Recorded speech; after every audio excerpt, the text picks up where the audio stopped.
नमस्कार प्यारे विद्यार्थियों, आज हमारा टॉपिक है कक्षा 8 गणित प्रश्नावली 1.1। ये आप सब जानते हैं कि पहली प्रश्नावली का नाम है प्रीमिय संख्या। तो इन प्रश्नावली को हल करने से पहले इसके कुछ इंपॉर्टेंट पॉइंट है, उनको हम समझ लेते हैं। ठीक है, तो पहला हमारे इसमें पॉइंट है गुणनात्मक तत्समक। तो गुणनात्मक तत्समक क्या होता है? कोई भी संख्या का गुणनात्मक तत्समक होता है 1 और योज्य तत्समक होता है 0। और प्रतिलोम क्या होता है? प्रतिलोम भी 2 होते हैं, एक योज्य प्रतिलोम होता है और एक होता है गुणात्मक प्रतिलोम। तो गुणात्मक प्रतिलोम में संख्या उल्टी हो जाती है। जैसे a बटा b का गुणात्मक प्रतिलोम हो जाएगा b बटा a, और a बटा b का योज्य प्रतिलोम क्या होगा, ये आपको हमें कमेंट करके बताना है। ओके, और इसके अलावा और भी पॉइंट है, जैसे क्रम विनिमय का। तो क्रम विनिमय का नियम क्या होता है कि संख्या का आदान प्रदान करना। जैसे a इंटू बी तो is equal to b into A. ठीक है, यानी संख्या को इधर उधर कर लेते हैं तो वो क्रम विनिमय नियम कहलाता है, मतलब क्रम को बदला जाता है जिसमें।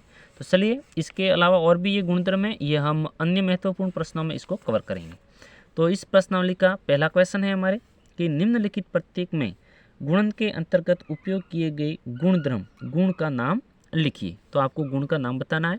तो -4/5 मल्टीप्लाई 1 बराबर 1 इंटू कोष्टक -4/5 बराबर -4/5। यानी क्या कर रहा है, 1 से मल्टीप्लाई कर रहा है। तो 1 से मल्टीप्लाई करते हैं तो वो कौन सा नियम होता है, कौन सा गुण उसमें होता है? गुणात्मक तत्समक। क्या होता है? गुणात्मक तत्समक। मैं यहाँ लिख देता हूँ, गुणात्मक तत्समक। ठीक है, कोई भी संख्या का गुणात्मक तत्समक क्या होता है? 1 होता है। अब दूसरा क्वेश्चन है इसमें,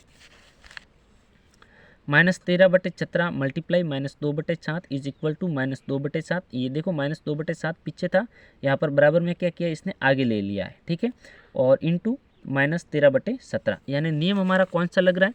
यहाँ से आप देखिए, ये वाला नियम लग रहा है। ठीक है, a into B is equal to B into A, ये वाला फॉर्मूला लग रहा है। तो ये कौन सा नियम होता है? क्रम विनिमय का नियम। तो ये कौन सा हमारा नियम है? क्रम विनिमय नियम। ठीक है, क्रम विनिमय नियम या गुण एक ही बात है। ठीक है, उसके बाद में तीसरा क्वेश्चन है पहले का, -19/29 मल्टीप्लाई 29/-19 इज इक्वल टू 1। यानी इसमें कौन सी प्रॉपर्टी लग रही है? तो यहाँ पर आप देख सकते हो, a बटा b का गुणात्मक प्रतिलोम क्या है? b बटा a। यानी जब भी संख्या उल्टी होती है तो वो क्या है, उसका कहलाता है गुणात्मक प्रतिलोम। ठीक है, और किसी भी संख्या को गुणात्मक प्रतिलोम से मल्टीप्लाई करते तो उसका आंसर 1 ही आता है। तो इसमें क्या है? गुणात्मक प्रतिलोम, गुणात्मक प्रतिलोम। और उसके बाद में दूसरा क्वेश्चन है हमारे, बताइए कौन से गुणधर्म या गुण की सहायता से आप 1/3 इंटू 6 इंटू 4/3 को 1/3 इंटू 6 इंटू 4/3 के रूप में अभिकलन करते हैं। तो यहाँ पर ये जो संख्या दी गई है, इसमें क्या है कि ये हमारा एक क्वेश्चन है। ठीक है, ये इस प्रकार से क्वेश्चन है। तो इसको हल इसने दूसरी बार कैसे लिखा है, ये 1/3 इंटू 6 के ऊपर इसने कोष्टक डाला है और 4/3 को बाहर निकाल दिया है। मतलब ये इसको इस प्रकार से हम लिख देते हैं, 1/3 इंटू 6 इंटू 4/3। क्वेश्चन तो ये है। ओके, तो कुछ बच्चे क्या करेंगे, इनको पहले हल करेंगे और कुछ बच्चे इनको पहले हल करेंगे। तो जो चाहे उनको हम पहले हल कर सकते हैं। तो ये जो नियम होता है, इसमें कौन सा नियम लगता है? इसे हम बोलते हैं चाचरिता गुणधर्म। कौन सा गुणधर्म इसे बोलते हैं? चाचरिता गुणधर्म। इसका नाम है चाचरिता गुणधर्म। गुणधर्म, चाचरिता या चारिता गुणधर्म भी इसको कहते हैं। अब इसमें तीसरा क्वेश्चन है, लेकिन इस बुक में छपा हुआ नहीं है, तो मैं आपको दिखा देता हूँ तीसरा क्वेश्चन क्या है और उसका आंसर भी क्या है।